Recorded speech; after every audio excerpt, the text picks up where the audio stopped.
matando a língua dos nossos índios Guarani. Estão calando e abafando as vozes da liderança Guarani. Estão matando mulheres, caciques, pajés e curumins Guarani. Quando Cabral chegou, o Brasil se chamava Pindorama. Eles estão transformando os índios em marginais. Enquanto eles destroem a terra e levam madeira, ouro e minerais. Os filhos deste solo és gentil. Europeus vieram e se apossaram do Brasil. Pois Kaiowá, Kaiowá, Kaiowá. Guarani, Guarani, Guarani, Kaiowá, Kaiowá, Kaiowá. Guarani, Guarani, Guarani.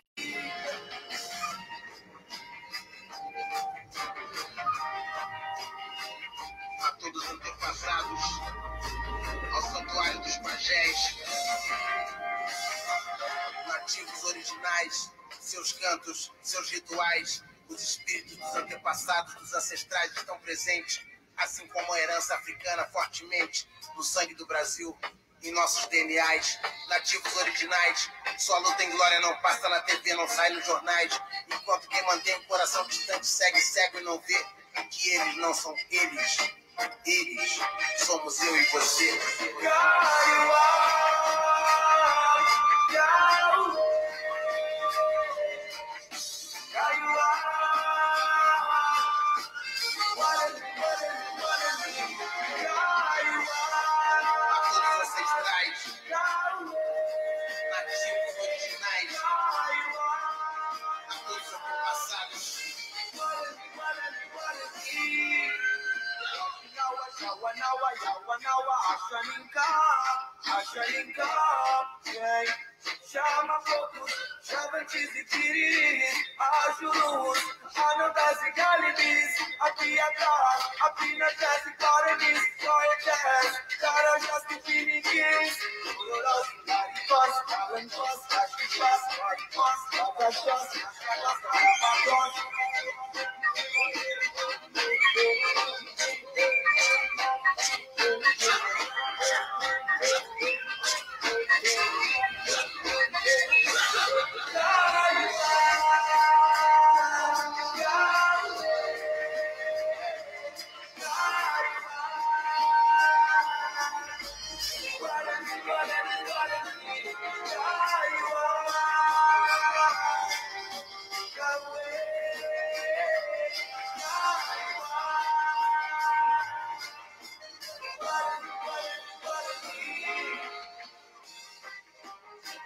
Originais,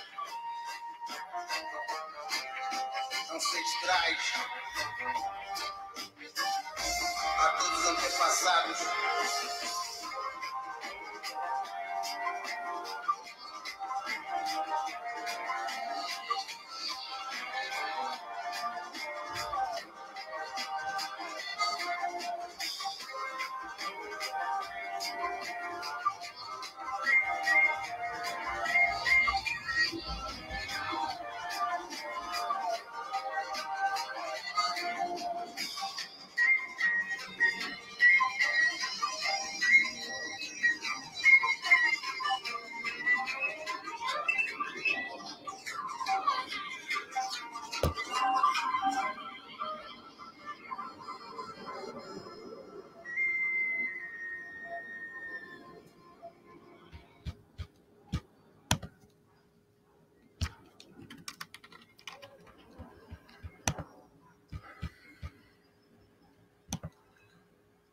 Olá, pessoal. Boa tarde a todos e todas que nos assistem aqui na página da MF Professora Schiller Gil. Saúdo também os estudantes e professores e professoras do Schiller Gil que nos acompanham através do Google Meet. Essa live é do Agosto Indígena, que vem também resgatar toda a ancestralidade do povo brasileiro. E eu peço licença aqui a todas as mulheres indígenas, para estar aqui na condução dessa atividade, junto com a professora Michele, a professora Marília. Então, desde já, agradeço a confiança. Essa live é resultado de um processo necessário de descolonização do espaço escolar. Na MF Schiller Gill, a gente tem um compromisso na construção de uma nova escola, uma escola que resgata toda a ancestralidade do povo negro, do povo indígena, num processo de descolonização do espaço escolar, não apenas como teoria, mas como uma prática transformadora e revolucionária. Eu gostaria aqui, para iniciar a abertura desse evento, dessa atividade, que é parte do processo de reposição das aulas dos professores que realizaram uma greve de 120 dias este ano na cidade de São Paulo. Então, saúdo todos os professores e professoras da Rede Municipal de São Paulo que lutam e que lutaram e continuam lutando pela vida em um momento de pandemia. E para iniciar, então, essa live, eu gostaria de fazer a leitura de um trecho do livro do Ailton Krenak, Ideias para Adiar o Fim do Mundo. O Ailton Krenak, ele faz um alerta sobre a barbárie que vivemos nos tempos atuais, no tempo do sistema capitalista, na qual tem conduzido a uma destruição ambiental. Mas ele aponta ideias que possibilitam a transformação desse sistema, né? E eu gostaria, então, de fazer a leitura aqui para iniciar essa live.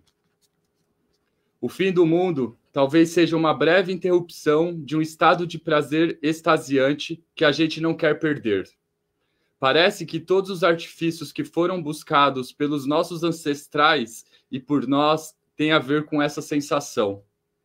Quando se transfere isso para a mercadoria, para os objetos, para as coisas exteriores, se materializa no que a técnica desenvolveu, no aparato todo que se foi sobrepondo ao corpo da Mãe Terra.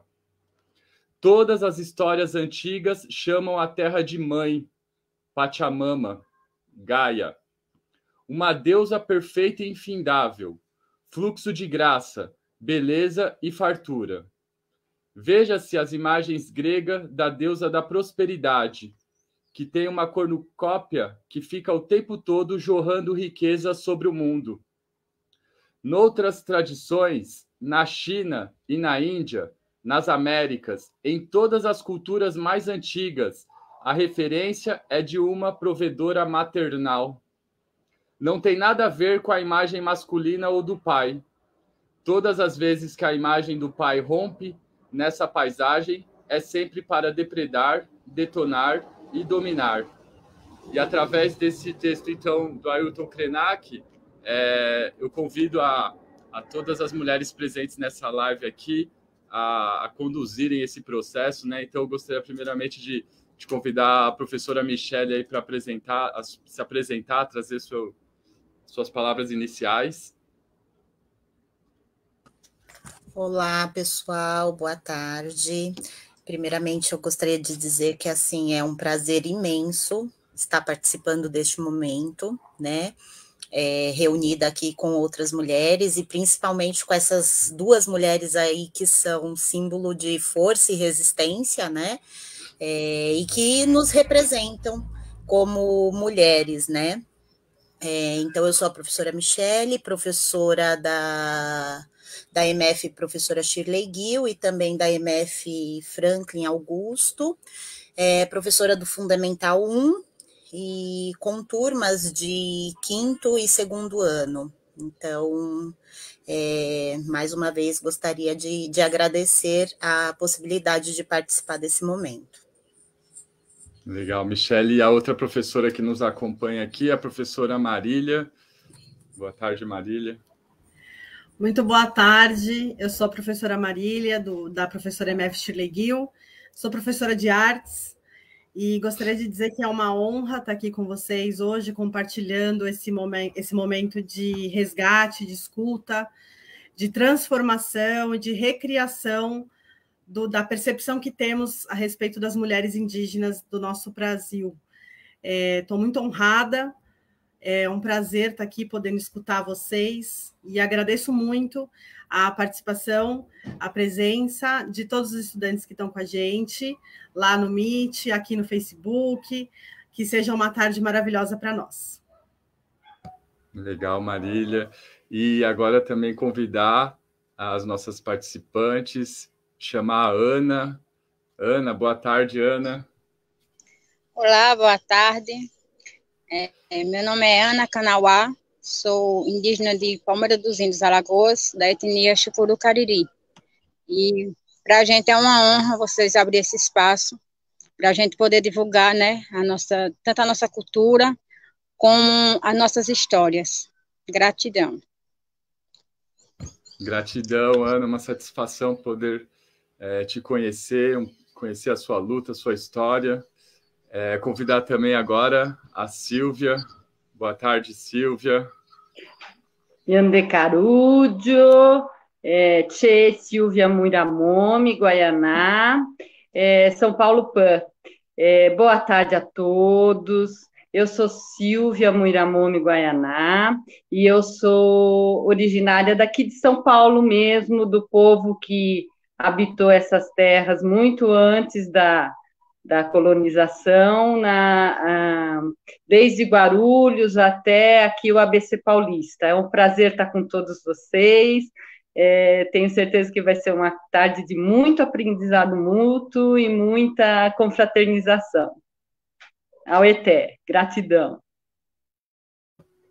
Gratidão, Silvia. E a nossa terceira convidada, que é a Vanusa Caimbé, ela ainda não conectou. A Vanusa é uma importante militante do movimento indígena e nesse exato momento ela está lá acampada no Território Livre de Brasília, que hoje é a capital indígena do Brasil. E sabemos que nesse momento está acontecendo o julgamento pelo Supremo Tribunal Federal sobre o marco temporal. Acredito que durante a live ela possa aparecer aqui, tá, pessoal? Então, assim que ela conectar, ela irá compor a nossa tela. E para iniciar, então, dando continuidade, na verdade, né, a live de hoje, a Silvia caiu. Tá. Ela apareceu de novo, porque é um momento muito importante, porque a Silvia vai fazer a leitura de um mito para a gente, né, Silvia? E aí eu gostaria de pedir para que os estudantes e todos que nos assistem, mas principalmente os estudantes, prestem atenção nesse mito. Ela vai trazer, então, um pouco da mitologia indígena dos Guaranis. Silvia, a palavra é sua. Pode repetir o inicial? Eu caí da live e voltei agora. Começo pelo conto? Pelo conto, isso. Estamos no momento do conto, isso. Legal. Então, este conto é um conto Guarani Inhandeva. Na verdade, eles consideram um ensino, né? E ele traz dentro da sua narrativa diversos elementos da cultura indígena, da Guarani Inhandeva. Eu vou falar sobre o fogo sagrado. Fogo, em Tupi-Guarani, é tatá, sagrado marangatu, tatá marangatu.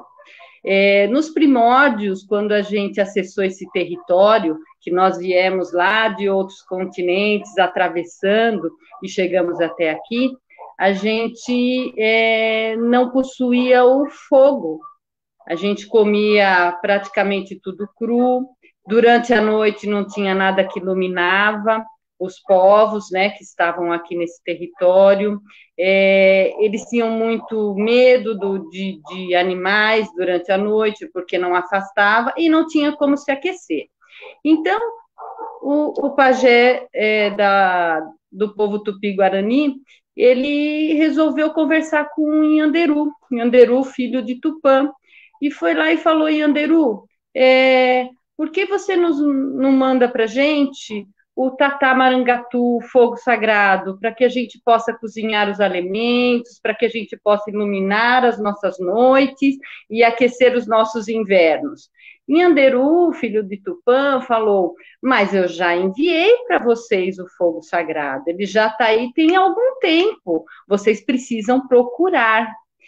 E Pajé trouxe a notícia para o povo, e o povo todo estranhou, porque ninguém tinha tido contato com o Tatá Marangatu, o fogo sagrado. Então, todos os guerreiros começaram a buscar no território aonde estava o Tatá Marangatu.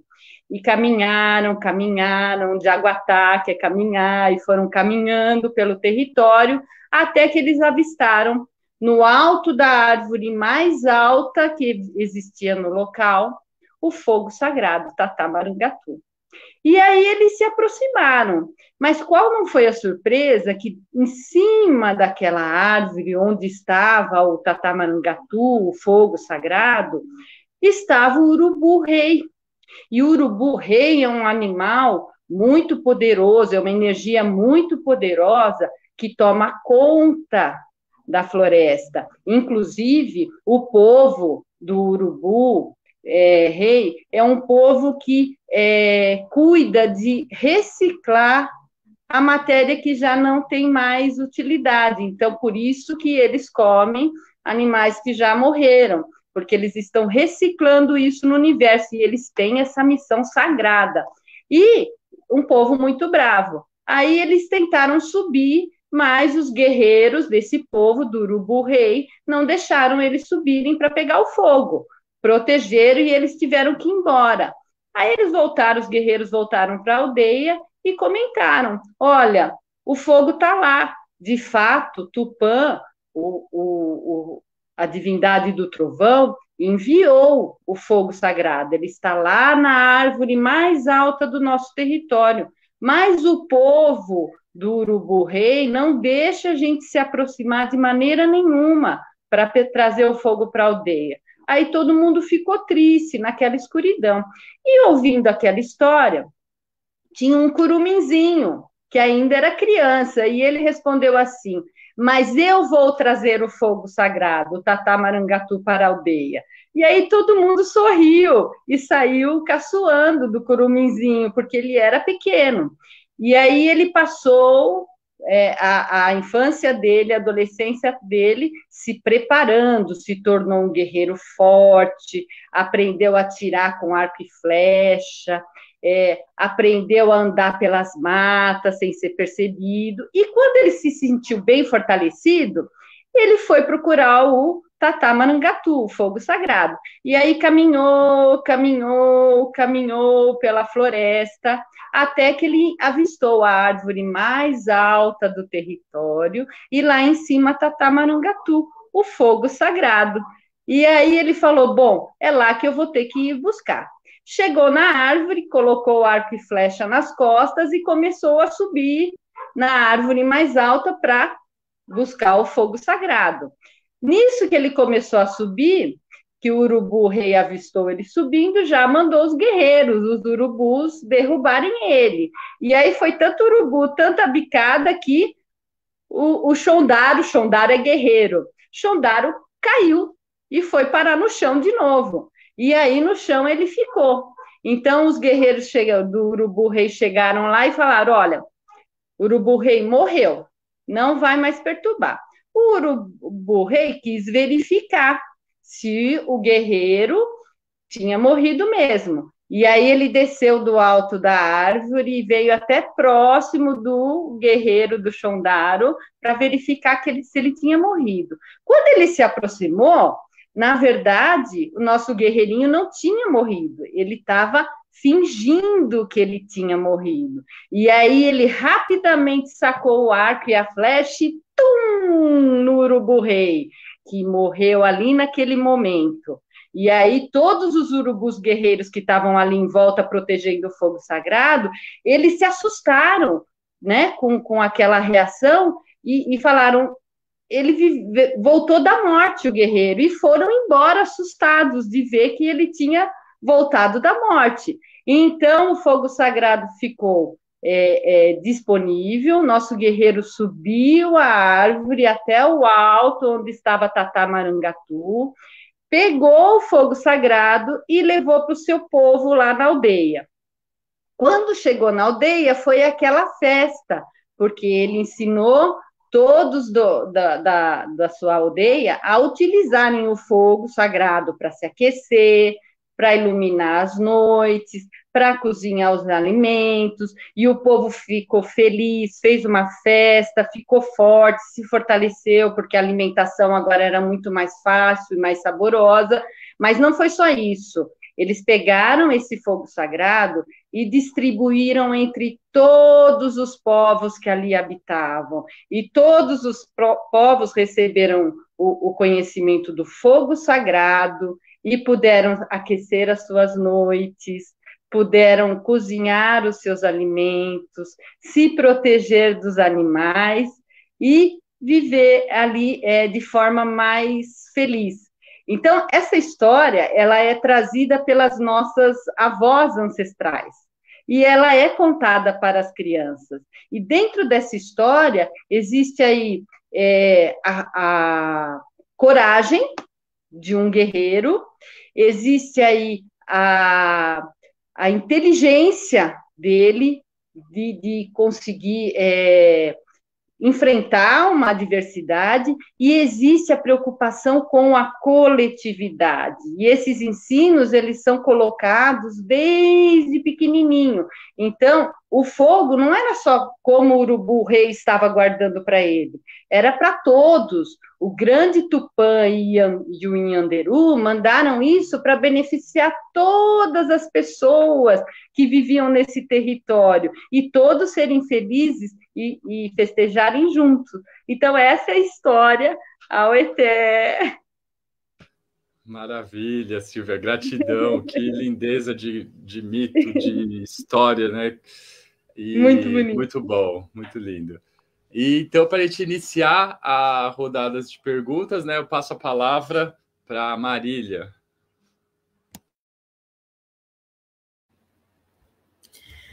Eu, quando fui convidada para participar aqui desse encontro, fiquei um pouco ansiosa, porque confesso que não sabia muito bem por onde começar essa participação, né?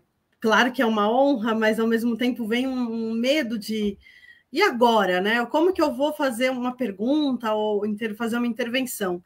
E a partir da minha própria história, eu fiz uma reflexão que é a seguinte: eu sou uma mulher branca de 36 anos e que aprendeu na escola, há muitos anos atrás, que não existiam mais povos indígenas no Brasil.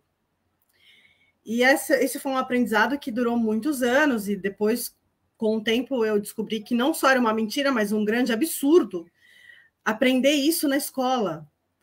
E esse incômodo foi me motivando a buscar, né, entender melhor por que isso acontece. E aí, a partir disso, eu queria saber como é que é para vocês, mulheres, e deixa eu ver, vou esperar a Silvia aqui, que voltou.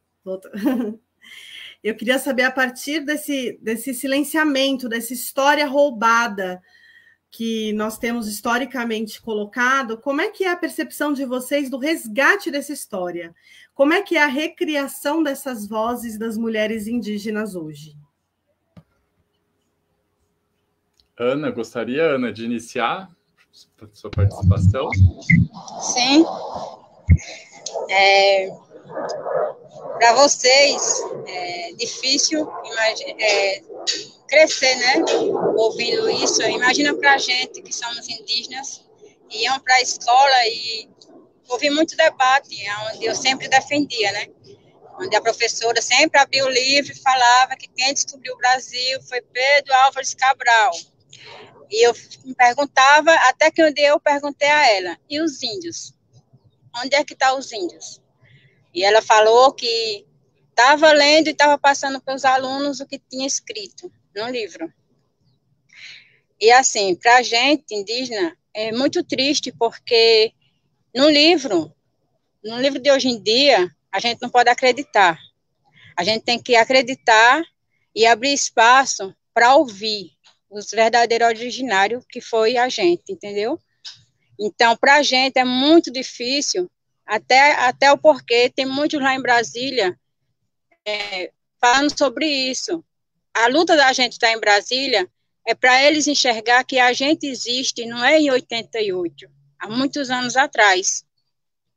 E é coisas que eles ficam debatendo, onde eles sabem que se a gente está correndo para falar assim, a gente existe, porque realmente a gente estamos aqui e vamos sim continuar lutando para que todos reconheçam que o índio, ele existe sim. Existe, foi a gente que, queira ou não, descobrimos o Brasil. Porque quando chegou lá os colonizadores, eles encontraram os indígenas, onde muitos escravizaram os índios, né? E tiraram até as culturas, as crenças e os costumes dos índios. Por isso que hoje a gente dá o sangue para mostrar que nós, indígenas, existimos sim. Estamos aqui para lutar e vamos vencer. Porque a gente está lutando por coisas que é nosso. A gente não está lutando por nada que é de ninguém. Então, se hoje a gente está nessa luta, é para mostrarmos que a gente existe desde 1500. É isso. Legal, Ana, maravilha, gratidão pela sua fala. E eu passo a palavra para a Silvia. Muito forte essa fala da Ana, porque, veja, a gente existindo, a gente tem que provar para os outros que a gente existe. E isso é impressionante, né? Porque não deveria ser assim, deveria ser... É um direito fundamental a pessoa ser quem ela é. Essa história de apagamento, para mim, ela começou lá atrás, quando eu ainda era criança. Então, eu estudava numa escola não indígena, eu nunca, de criança, nunca estive na aldeia, mas eu sabia que dentro da minha família tinha uma avó indígena, eu conhecia ela. Essa minha avó indígena nasceu no território aqui em 1910, né? Então, durante toda a minha infância, eu conheci essa avó, que fazia benzimento, que curava com ervas, que fumava cachimbo, e que ela se dizia de um povo que se chamava Tapuia, aqui de São Paulo mesmo, né? Nascido aqui no ABC mesmo. E todas essas terras daqui eram delas. Só que chegava no dia do índio, né? A gente ia para a escola e a professora falava assim, olha, agora, dia 19 de abril, é o dia do índio. E a gente falava assim, caramba. E eu pensava, né? A minha avó é indígena, né? Eu chegava para a professora e falava assim, professora, a minha avó é indígena, né? Minha avó é índia. A gente não usava indígena, usava índia na época, né? A minha avó é índia, professora. Ela olhava bem para mim e falava, ah, tá, vai sentar no seu lugar. E era tudo que eu podia ouvir sobre a minha própria ancestralidade, a minha própria avó indígena. Isso é, ela sempre foi apagada. Ela sempre, desde quando ela foi, ela se uniu, né? E a gente não sabe, ela nunca contou. Ela usava muito silêncio, ela nunca contou as circunstâncias do casamento, mas a presença indígena na família era uma coisa que não era considerada. Então, é um apagamento que vem desde a formação dessa família, né? E eu precisei levar 50 anos para olhar de novo para essa minha história ancestral e falar assim, mas eu tenho uma avó indígena e ela me ensinou muita coisa. E eu preciso conhecer essa história e começar a pesquisar, e dá muito trabalho pesquisar, porque são 500 anos de apagamento. Então, assim, não está nos livros de história. O Angatu Casé, que é um escritor de referência nosso aqui, que estuda também a presença indígena em São Paulo, ele diz que a história do Brasil, o índio participa do primeiro capítulo só, que diz assim, olha, havia uma terra lá, onde haviam índios que caçavam, pescavam e viviam felizes. No segundo capítulo já aparece, chegaram os portugueses e dominaram os índios, né? Eles, até hoje a gente ouve falar de domesticar os índios. Agora há pouco nós tivemos aí um processo com o Borba Gato, que um historiador veio falar que o Borba Gato domesticava, ele não escravizava índios, como se a gente não fosse uma cultura, um povo que tinha sua sabedoria, como se nós não tivéssemos acolhido os estrangeiros que chegaram aqui, os portugueses inicialmente. A gente ensinou a andar no território, a gente alimentou esses portugueses que chegavam, eles dependiam da nossa produção, da nossa extração de alimento para que eles também pudessem comer, principalmente aqui na região de São Paulo, né, que era uma mata muito fechada e muito inóspita para eles, os estrangeiros, eles não conheciam a nossa mata tropical.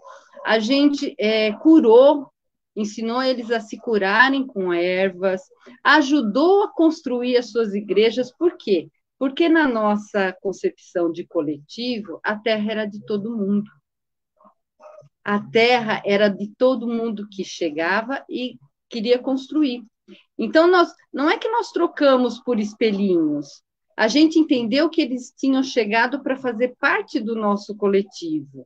E no segundo momento, quando a gente acordou, eles já estavam nos tirando da terra, né? Então, é uma história que é dolorida. Entre todas as pesquisas que eu fiz, teve muito riso, de choro, de dor também, de saber que eles passaram por tudo isso, e na época eles só, para sobreviver, para eu chegar aqui como semente, eles tiveram que silenciar. Então, o silêncio é uma forma de resistência, e as mulheres indígenas que formaram a maioria das famílias paulistanas, elas trouxeram, de alguma forma, elementos dessa cultura para que hoje eu possa olhar essas chaves de reconhecimento cultural e resgatar o que elas eram e o que eu sou, né? Porque eu sou, estudando a árvore genealógica, a 16ª geração de Piquerobi e Tibiriçá. A minha família veio derivando da geração deles, 16ª geração. Mas a maioria dos descendentes desse tronco familiar se declara português, não assume a sua identidade indígena. E eu sou uma voz dissonante disso. Olha, eu sou dessa descendência e eu me declaro e eu me sinto indígena. E agora é um longo resgate, né, de cultura, de vocabulário, de língua, de conhecimento, e para isso eu me aproximo dos povos que hoje estão aqui e que a cultura é viva, porque o Estado nos declara extintos.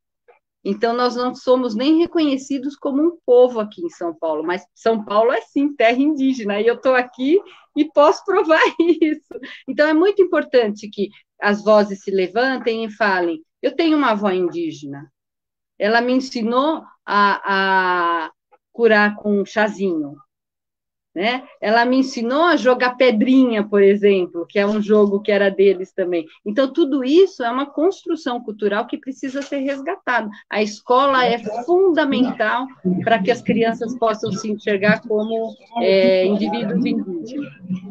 A Vanusa chegou aí, Silvia, desculpa, Silvia, a Vanusa entrou aqui, ela está com o microfone já aberto. Vanusa, eu já queria passar a palavra para você, para que você dê suas considerações iniciais. A Vanusa está em Brasília, aí, a nossa representante aqui de Guarulhos, da aldeia indígena multiétnica Filhos dessa Terra, do Cabo Sul. Vanusa, eu passo a palavra para você, traga as suas considerações. Boa tarde a todos e a todas. Boa tarde, Tiago, a Ana, que está aí. Nós estamos aqui em Brasília. Nossa, perdi o sinal. Não, estamos te ouvindo. Vocês estão me ouvindo? Estamos te ouvindo, sim. Está ótimo o sinal. Pode falar.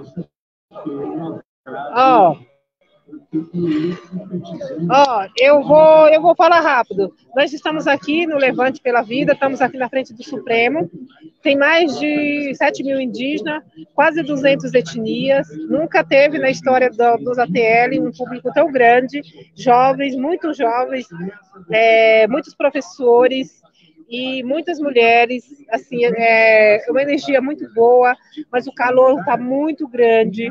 Mas nós estamos aqui agora acompanhando ao vivo uma tela aqui do lado de fora, a votação do Supremo, e estamos confiantes que o Supremo vai garantir nossos direitos, que o Supremo não vai ser conivente com esse genocídio que essas PLs querem transformar nossas vidas. Vanusa, Oi? você já não quer... Você me ouve? Oi. Ouve, estamos te ouvindo perfeitamente.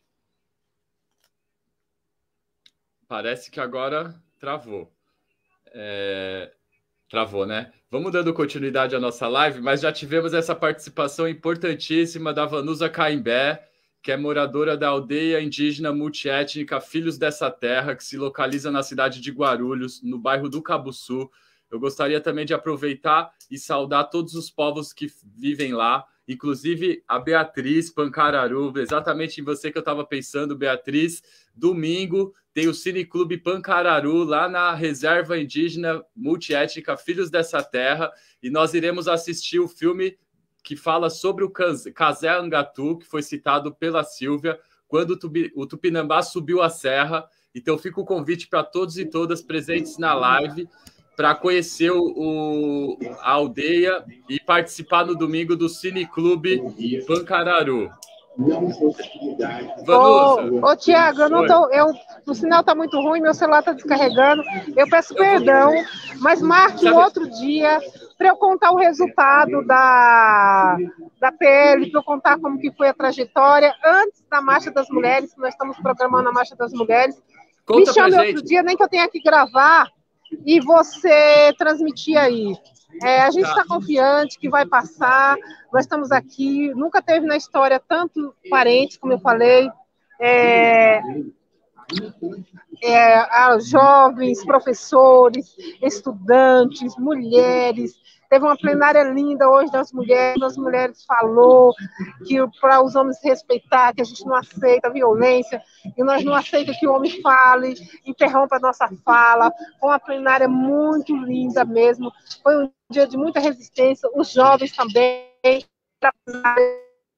e foi assim, foi um dia muito diferente. O calor está muito forte, a gente está com dificuldade de água, não temos tendo água suficiente, mas nós estamos aqui na luta, na guerra, e na guerra de água, de garrafa.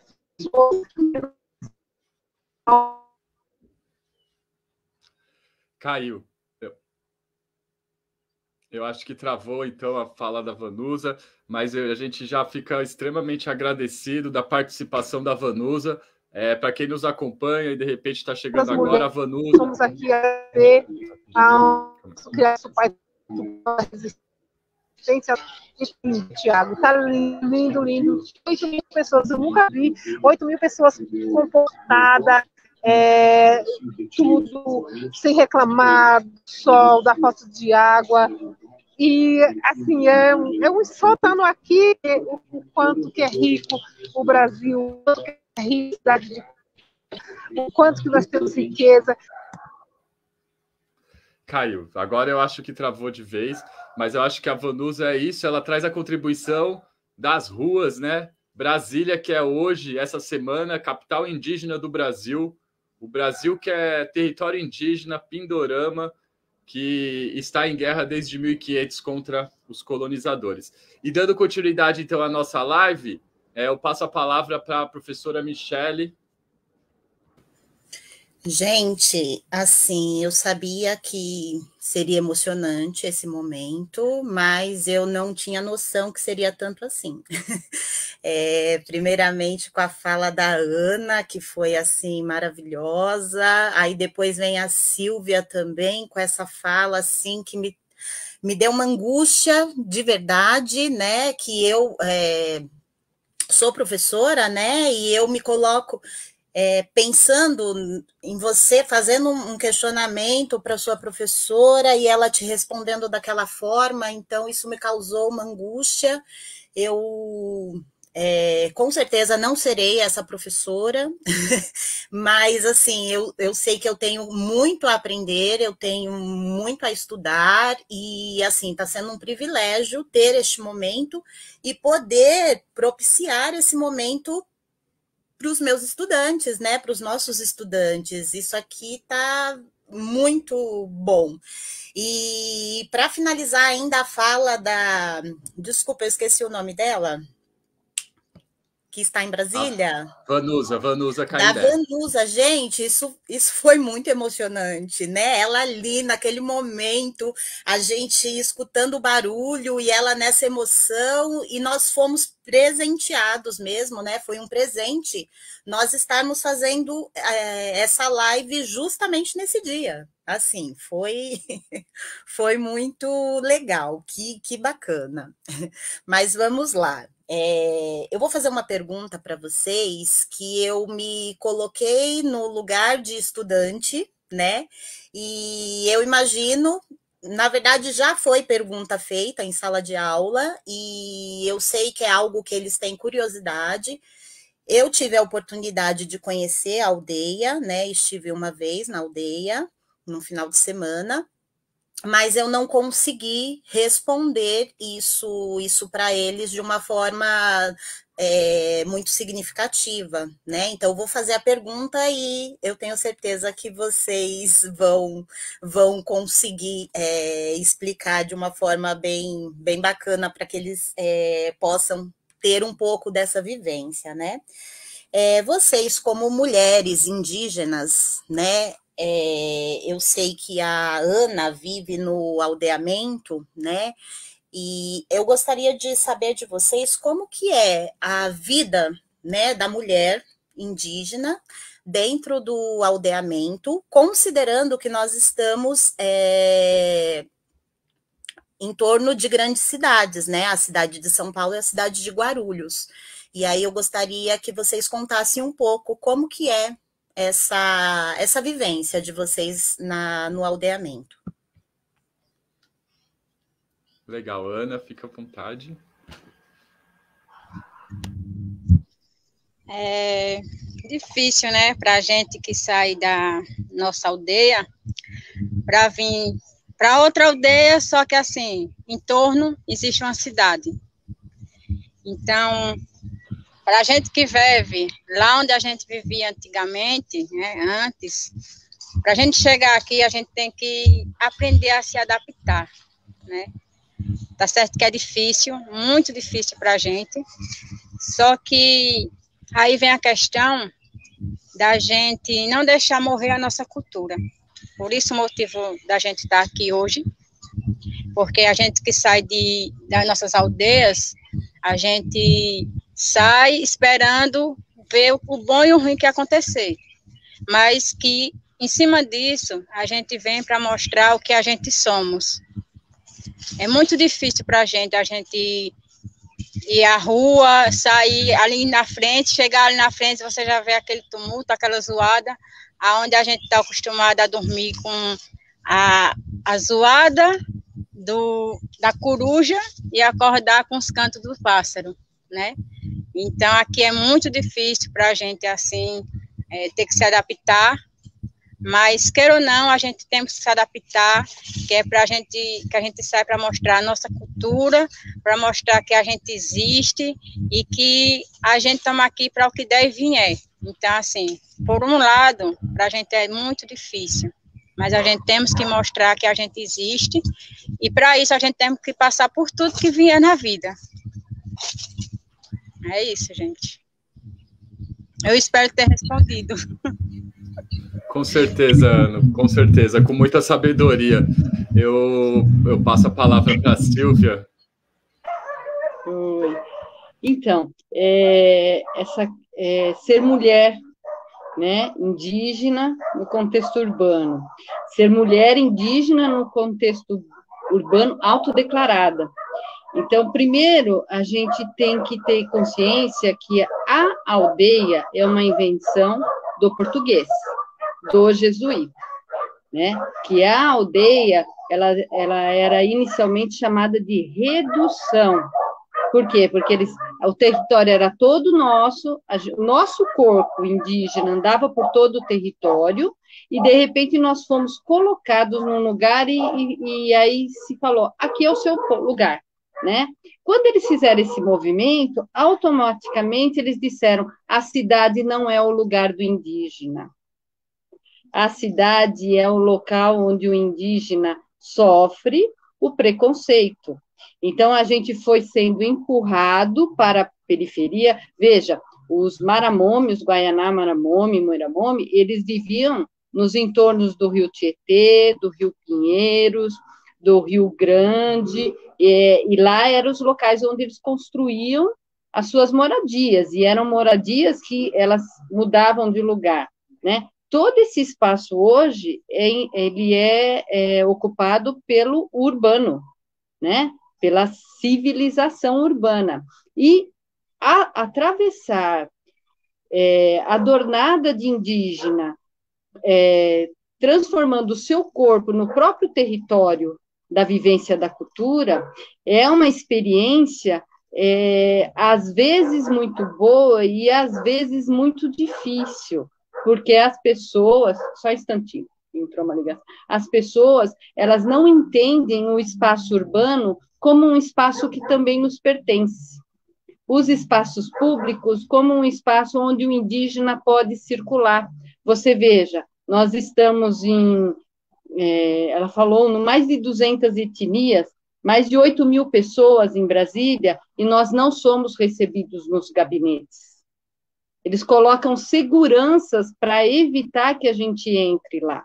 Então, o corpo indígena, ele por si só é uma forma de resistência. O corpo indígena da mulher é uma resistência, e é uma resistência, além da resistência cultural, ele também tem que ultrapassar a questão do machismo, a questão do patriarcado e a questão da autoafirmação cultural e de identidade, de pertencimento. Então, é um espaço que a gente está aprendendo a reconquistar aos poucos. É isso que a Ana falou, com muita potência, com muita consciência de como é difícil ser um sujeito indígena, uma mulher indígena, atravessando a cidade, né? Os perigos são, além do perigo que toda humana enfrenta, ainda são os perigos do racismo em relação à xenofobia, né?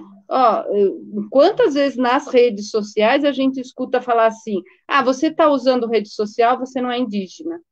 Você tem carro, então, moto, então você não é indígena. Você usa roupa de marca, então você não é indígena, percebe? São direitos que tem que contemplar todos, mas que para o indígena eles são seletivos, do ponto de vista de quem mora na cidade, né? Então, esse conceito de indígena deve estar na aldeia é um conceito que precisa de ser desconstruído. O indígena pode estar em qualquer lugar. Por exemplo, se chegar um aluno na escola com pintura étnica, porque na aldeia eles usam o tempo todo, a Ana está aí, ela pode confirmar o que eu estou falando. As crianças vai causar um estranhamento, não é normal, sendo que faz parte do ser, do viver dela, usar aquela pintura corporal. Então, são aprendizados que nós temos que refazer esse caminho, de entender outras manifestações culturais, outras vivências de corpo, território, para a gente poder entender esse tipo e conviver com esse tipo de diversidade. Eu acho que é um exercício bem legal. Legal, Silvia, gratidão pelas suas reflexões, e eu gostaria de lembrar que a Vanusa Caimbé, ela foi a primeira indígena vacinada no estado de São Paulo, e que está lá em Brasília nesse momento, e que realmente, por mais que a gente possa pensar que existiu algum tipo de planejamento nessa atividade de hoje, existe uma inteligência superior que conduziu todo esse processo e nos permitiu esse privilégio de conectar com a Vanusa direto do fronte de batalha lá de Brasília, nessa luta indígena muito importante contra o marco temporal, e que daqui a pouco iremos falar sobre esse assunto. Eu gostaria de novamente saudar todos os estudantes que nos acompanham, Gostaria de saudar também os professores da rede municipal que nos acompanham, inclusive os professores da MF Tamandaré. Eu gostaria também de saudar os irmãos e irmãs da tenda de Umbanda Rosário da Mata Santa, que também nos acompanham nessa live de hoje. E se a sua escola estiver representada aí no Facebook, nos mande aí no chat, para que a gente mande uma saudação para todos vocês. E uma saudação também para a mãe da Marília, que acabou de trazer um relato importantíssimo e lindo. Michele, a palavra está com você. Ainda continuando nessa questão, né, da vida nas aldeias, né, eu gostaria de saber a questão religiosa e espiritual, como que isso é tratado na aldeia.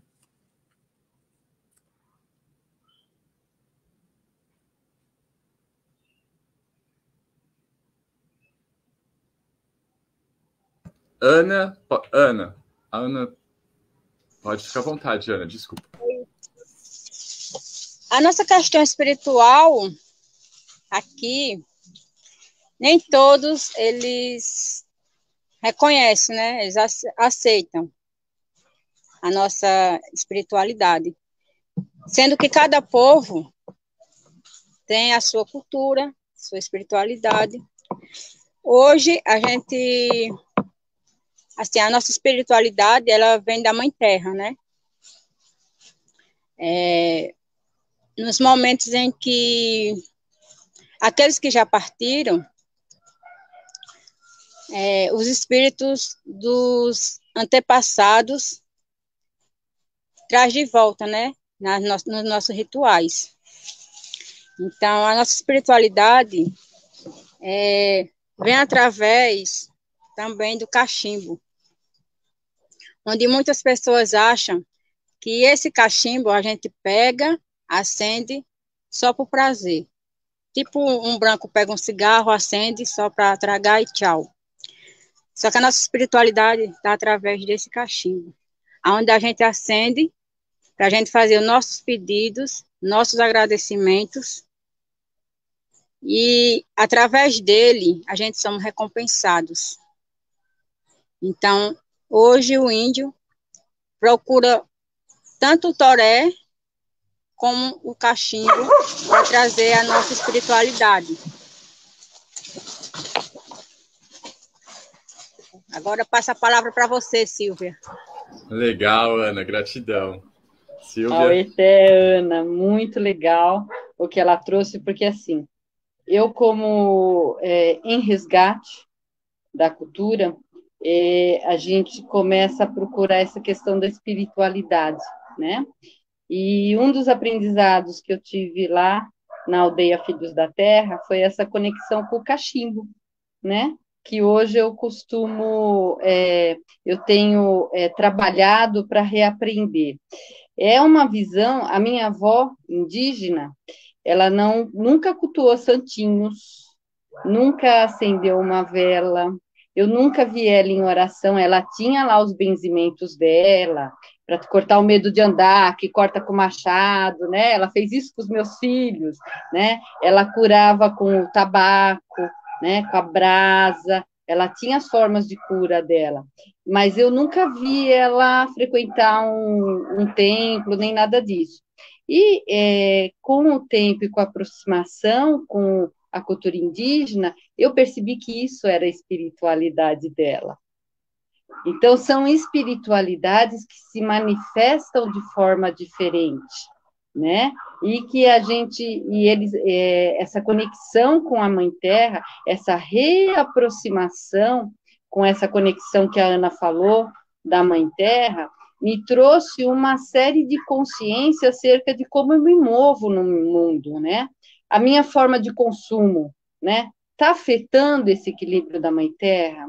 O tempo que eu gasto no chuveiro está desconsiderando os ciclos hídricos da Mãe Terra, a defesa da floresta. Então, eu tenho uma netinha de 4 anos, né? Há muito tempo, desde que eu me reaproximei, eu venho ensinando para ela o respeito com todas as formas da natureza. E isso eu reaprendi a partir do momento que eu me reaproximei do povo indígena, né? Então, para você tirar uma florzinha de uma planta, para você usar as folhas dela para fazer um chá, você pede autorização, você pede licença para aquela entidade, para aquela energia. Por quê? Porque é um ser vivente, né? Para você tratar um bichinho, você considera que ele tem as características próprias dele. Então, não adianta você querer humanizar aquele bichinho. Você tem que compreendê-lo dentro da lógica dele. E tudo isso é um retorno e dá um alívio muito grande, porque você para de se cobrar e você começa a viver com uma simplicidade que, às vezes, assusta. Você fala assim, nossa, eu me matava de trabalhar para ter uma série de coisas que hoje elas são completamente dispensáveis e supérfluas. Eu consigo viver com muito menos e aproveitar muito mais do meu tempo de vida. Então, é uma espiritualidade que ela é pulsante, ela é vivente dentro da gente. E quando você retoma isso, você retoma espaços dentro de você que estavam esquecidos. É fantástico, é um retorno assim maravilhoso, e isso a gente só pode fazer porque existem, como a Ana, pessoas na resistência da cultura, da espiritualidade, que se dispõem a conduzir a gente nesse caminho de retorno, de conexão. É muito legal. Aueté. Aueté. Gratidão, Silvia. Muito boa a sua fala. E eu gostaria de destacar aqui que a Ana, ela tem um trabalho muito importante com a espiritualidade e as medicinas da floresta. A Ana, ela tem um trabalho muito importante com a ayahuasca, com a jurema, como ela disse, até com o tabaco, que é o rapé e o cachimbo sagrado.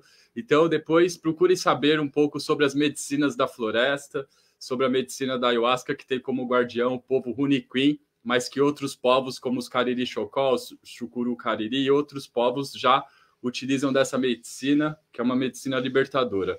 Eu gostaria de também agora saudar aqui os professores e professoras da MF, professora Tereza Maciel de Paula, os professores da MF Gastão Moutinho, os professores e professoras da MF Schiller-Gil.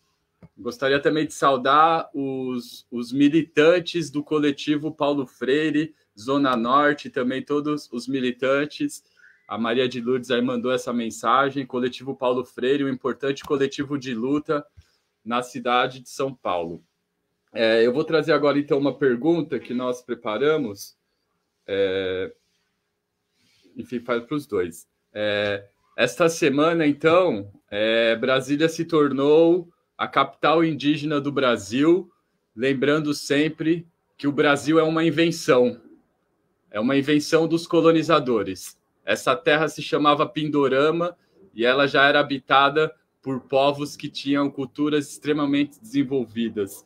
E falam, como a Vanusa falou, que esse encontro dessa semana pode estar sendo o maior encontro da história dos povos indígenas do Brasil, né, que estão travando uma importante luta contra o marco temporal e a PL 490.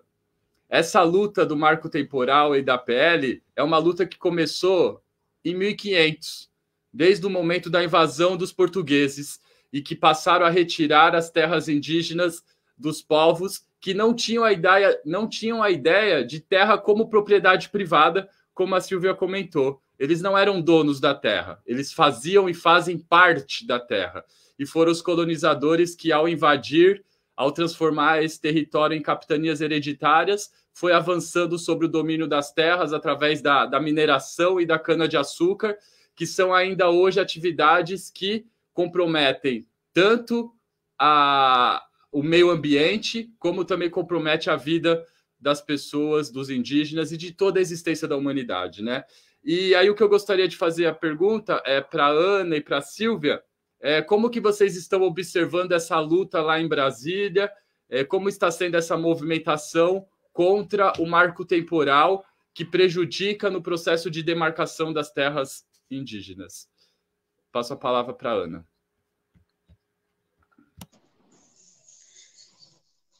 É difícil para a gente, né? Porque como todos sabem, a gente não estamos brigando por nada de ninguém.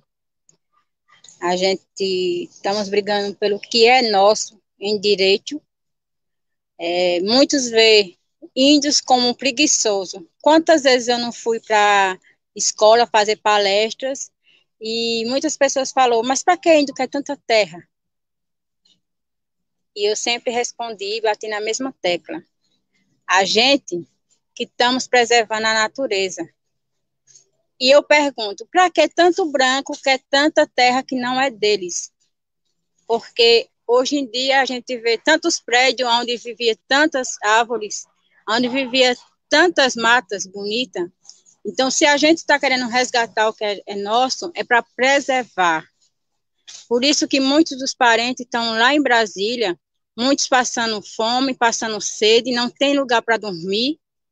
Eu não fui para lá por conta disso, mas por mim eu estaria lá dando meu sangue, porque a gente estamos lutando pelo que é nosso, nosso direito. A gente não estamos lutando nem querendo pegar nada de ninguém. Quantos fazendeiros estão aí brigando por as terras onde não é deles e eles pegam as terras e vendem para governo, para o governo fazer prédio, mexer com coisa de petróleo? A gente vai chegar em um momento onde a gente não vai ver nem um pé de árvore plantado, porque os brancos, não todos, desculpe a palavra, mas muitos dos brancos, eles querem desmatamento, eles querem matar o que Deus deixou para a gente. Então, se for essa mata que a gente tem, que a gente está querendo resgatar o que é nosso, é para a gente preservar. Não é para a gente derrubar, fazer prédio, ganhar dinheiro em cima. O dinheiro que a gente está ganhando em cima da mata é nossa espiritualidade, porque é lá que a gente consegue e resgata os nossos antepassados. Então, por isso que muitos estão lá em Brasília dando sangue, sim. E se for para a gente continuar, a gente vamos, porque a gente está recorrendo o que é nosso, por direito. Obrigada. Gratidão, Ana. Passo a palavra para a Silvia. Isso. É muito importante essa fala da Ana, quando ela se refere que a gente está buscando os nossos direitos. Então, quando teve a Constituição de 1988, a Ailton Krenak esteve lá pessoalmente e pintou a cara de preto para defender os direitos dos povos originários. E dessa defesa, dessa movimentação, que não foi dele sozinho, mas sim de uma grande união de vários povos, de todos os povos indígenas, naquele momento da Constituinte, 2 artigos garantem os direitos dos povos originários. O artigo 231 da Constituição e o artigo 232 da Constituição. O que diz esse artigo? Que os povos pré-colombianos, que são os povos originários desse território, têm garantido constitucionalmente o direito às suas terras originárias. Esse direito, pela Constituição, é imprescritível. Ponto. E essa cláusula é cláusula pétrea da nossa Constituição. O que significa uma cláusula pétrea? Que ela não pode ser alterada, ela não pode ser modificada. Então, eu costumo dizer que a luta indígena pela terra é a luta pelo ar que nós respiramos, e aí não são só os indígenas, somos todos nós. E a terra que sustenta os nossos pés. Por quê? Porque a terra, ela é um organismo vivo, e como organismo vivo, ela tem um equilíbrio que confere a nossa condição de vida aqui nesse planeta.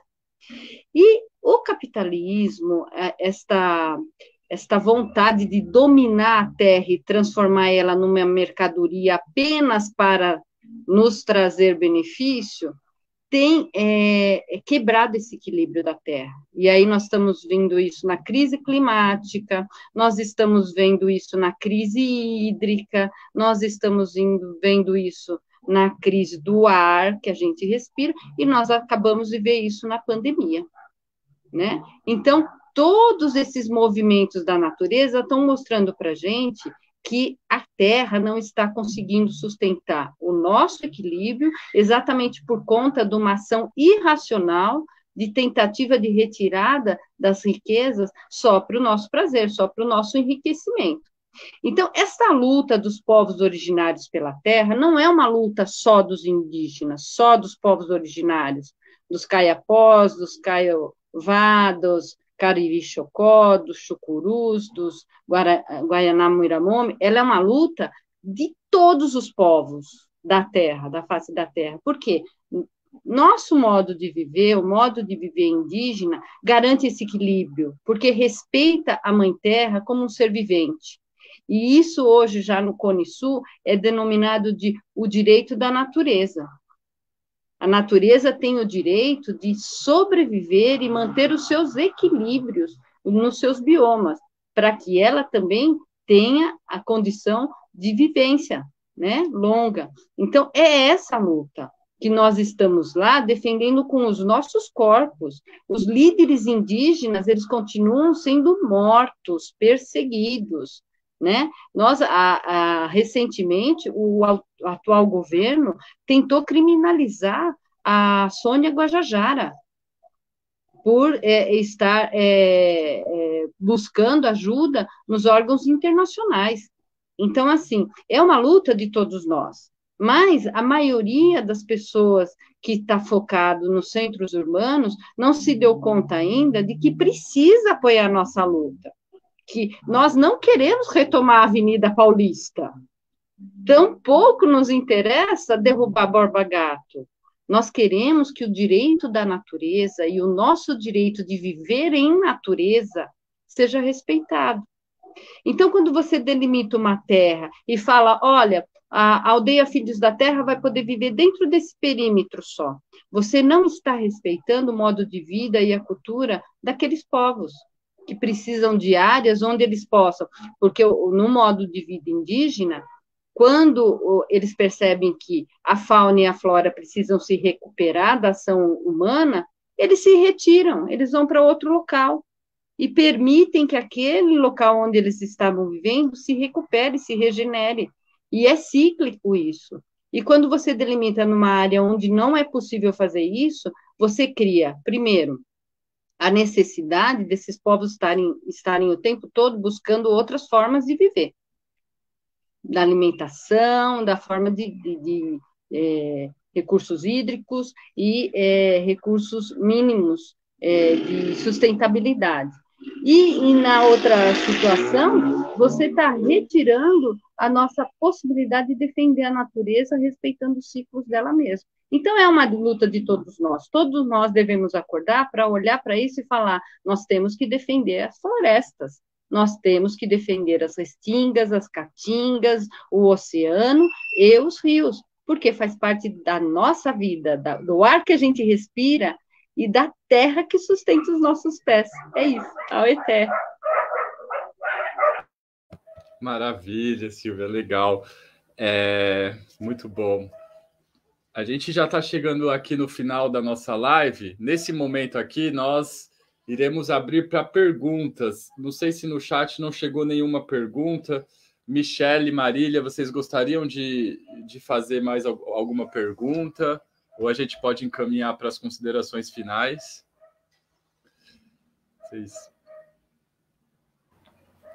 Eu queria saber um pouco mais sobre essas vivências femininas das mulheres indígenas. É claro que são vivências muito diferentes, né? De povo a povo, de individualidade a individualidade, mas eu queria ouvir um pouquinho mais sobre essas vozes femininas das histórias de vocês.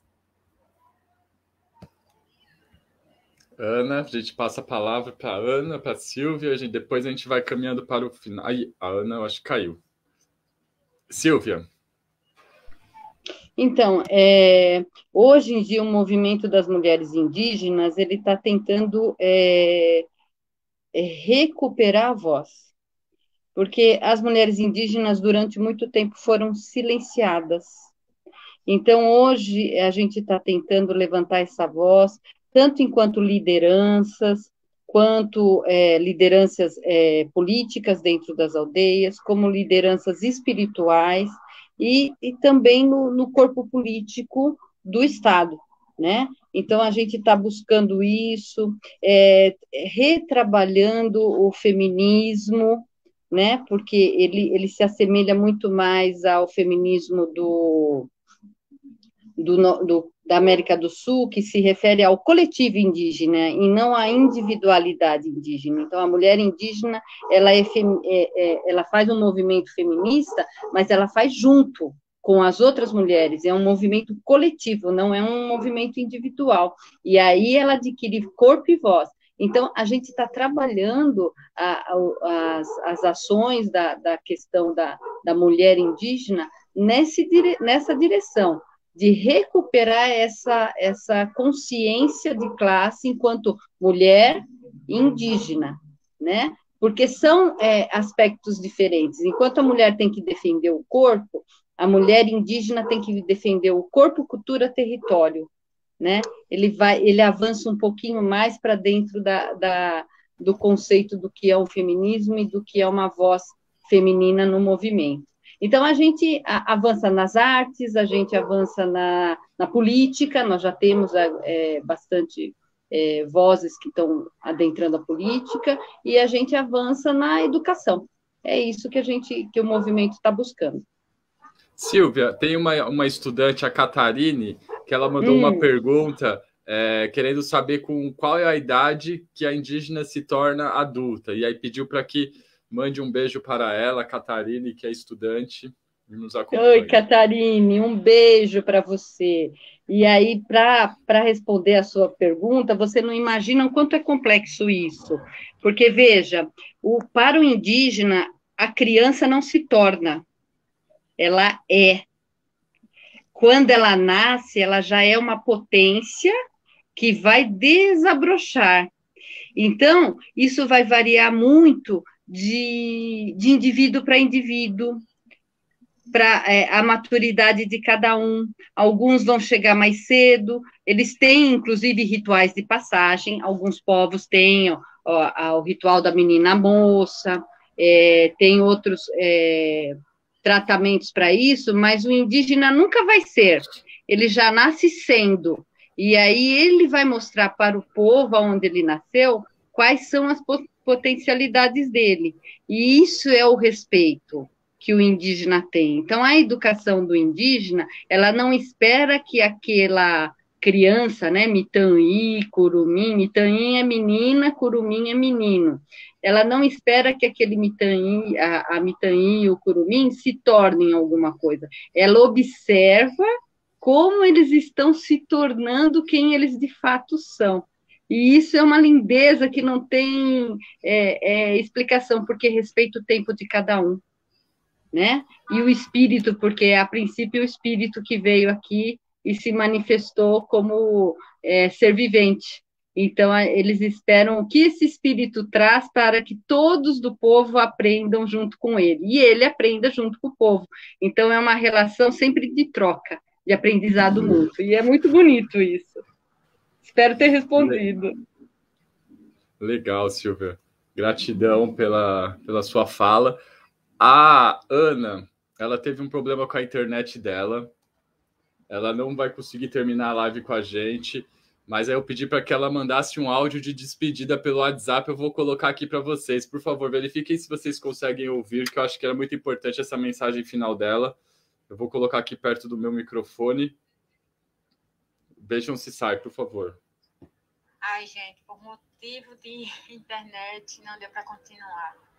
Mas quero agradecer a todos que abriram as portas para a gente poder mostrar nossa cultura, né? A gente falar, mostrar que a gente existe sim, para muitos que acham que os índios morreram há muito tempo. E eu quero agradecer a todos que abriram as portas para a gente, tá? Muita gratidão. Que Deus abençoe cada um de vocês. Arro, maravilha. Em breve, a Ana, a Silvia, Vanusa e muitos outros indígenas, os pancararus, aliás, infelizmente, nesse fim de semana, sábado, nós iríamos receber a visita do povo pancararu de Guarulhos, o povo Pancararu da aldeia indígena multiétnica Filho dessas Terras, queria estar na nossa escola neste sábado, mas devido à pandemia, nós não iremos realizar essa atividade neste sábado, mas desde já deixamos o convite para a Silvia, para a Ana, para a Simone Pancararu, para a Bia Pancararu, para a Vanusa Caimbé, para a Maria Pancararé e para todos os indígenas que vivem no aldeamento em Guarulhos. E a gente vai chegando no final aqui da live e eu gostaria de passar a palavra para a Michele para que ela coloque suas considerações finais. Bom, eu estou simplesmente maravilhada com as falas das meninas. Silvia, quanta sabedoria, obrigada por essa aula que assim me trouxe assim muito conhecimento. Foi uma tarde super agradável, né? Foi um momento, eu acredito que os nossos estudantes tenham partilhado disso também, né? Desse momento, dessa emoção. Muito obrigada mesmo a você, a Ana e a... Esqueci. Vanusa. E a Vanusa. E obrigada, Marília e Tiago, por estarem comigo aqui também nesse momento. Maravilha, Michele. Muito obrigado também pela sua linda participação. Marília, passo a palavra. Foi uma tarde muito potente, muito emocionante, e eu gostaria de agradecer, dizer que eu me sinto alimentada, nutrida, emocionalmente, culturalmente, espiritualmente, por essas falas tão fortes, tão importantes, tão gigantes, dessas mulheres incríveis que nós recebemos hoje. Foi uma honra estar aqui com vocês. Quero agradecer a Silvia, a Ana e a Vanusa, dizer que, em nome da escola da MF, professora Shirley Gil, as portas virtuais e físicas estarão sempre abertas para esses encontros incríveis e tão essenciais para a nossa sociedade, né? Eu estou muito agradecida e quero agradecer também a essa equipe maravilhosa da escola que possibilitou esse encontro hoje. Foi incrível, eu estou muito feliz, muito emocionada. Espero estar com vocês e com os estudantes juntos para que a gente possa reviver esse momento no coletivo de forma muito mais ampla. Obrigada. Legal, Marília. Gratidão pela participação. Muito bom estar ao seu lado, tanto nessa tela quanto no chão da escola também. E Silvia, a gente tem uma pergunta que veio aqui, ó. Silvia, você pode dizer uma palavra da filosofia indígena? Silvia, fica à vontade. A gente agradece muito a sua participação e a gente deixa aí você à vontade para encerrar essa atividade de hoje. Gratidão, uma honra de todo espaço de fala, todo lugar que nos dê visibilidade, seja um indígena urbano, um indígena aldeado, como o Tiago trouxe aí, abrir as portas e as janelas e deixar ventilar uma outra possibilidade de mundo, e isso nós estamos precisando tanto nos tempos atuais, ter esperança que o mundo seja realmente melhor. E esses povos originários, eles trazem essa sabedoria milenar que basta a gente querer ouvir, silenciar a mente, escutar para entender a grandeza dos ditos selvagens e toda a sabedoria que eles trazem dentro deles, né? A palavra que eu acho mais bonita e mais sagrada que eu conheço da tradição Tupi-Guarani, Guarani-Biá, é Inhanderu. Inhandê somos nós, somos todos nós. Inhanderu é o pai de todos nós, aquele que não delimita quem é o seu filho, aquele onde todas as formas viventes são seus filhos e devem viver em harmonia, né? Então, Inhanderu, para mim, é uma palavra muito sagrada e que diz como a gente deve olhar para o outro, como irmão de construção de vida. E aí eu queria encerrar Eu ia pedir para a Ana fazer isso, mas infelizmente ela caiu, e eu acho que vale encerrar com um canto. Como eu trouxe aqui o canto da Tatamarangatu, do Fogo Sagrado, eu queria trazer o canto do Eru Tori, que é o canto que eles cantam dentro da UPAN, da Casa de Reza, onde as mulheres entram, os homens entram com o fogo sagrado, com a tocha sagrada, que é o Tori, e as mulheres entram com o taquá, e eles entram cantando. Então, eu vou cantar para vocês, para encerrar essa linda tarde que nós tivemos hoje, de aprendizado mútuo, né? Desse contato com vocês e com a gente, e todas as possibilidades que isso pode se revelar no futuro, tá bom? Então, é o Eru Tori que eu vou cantar. Eru Tori, Eru Tori Tori, Eru Tori, Eru Tori, Eru Taquá, Eru Taquá Taquá, Eru Taquá, Eru Taquá. Ao Ectecatu pela oportunidade, por essa festa, por essa comunhão, e que a gente possa levar isso para dentro da sala de aula e para dentro de todas as possibilidades. Ao Ectecatu. Gratidão, irmã, gratidão. E a gente vai ficando por aqui, agradecendo a participação de todos os estudantes da MF Schiller-Gil, de todos os professores e professoras da nossa escola, da coordenação, da direção, da Edilene também, que se fez presente, Durval, todos os professores e professoras da rede municipal que estiveram presentes aí de várias escolas, aos coletivos, organizações. Vamos ficando por aqui e até a próxima. Mês que vem tem mais, né, Marília, Michele? Estamos aí. Valeu, pessoal. Até breve. E essa só foi uma etapa de todo um projeto pedagógico que estamos construindo no Schiller-Gil, de descolonização. Então, o debate sobre a questão indígena no Schiller-Gil, ele não acontece só em agosto ou abril, ele acontece o ano inteiro, não só da questão indígena, mas de todas as questões étnico-raciais. E viva a luta do povo negro, viva a luta do povo indígena. Tamo juntas.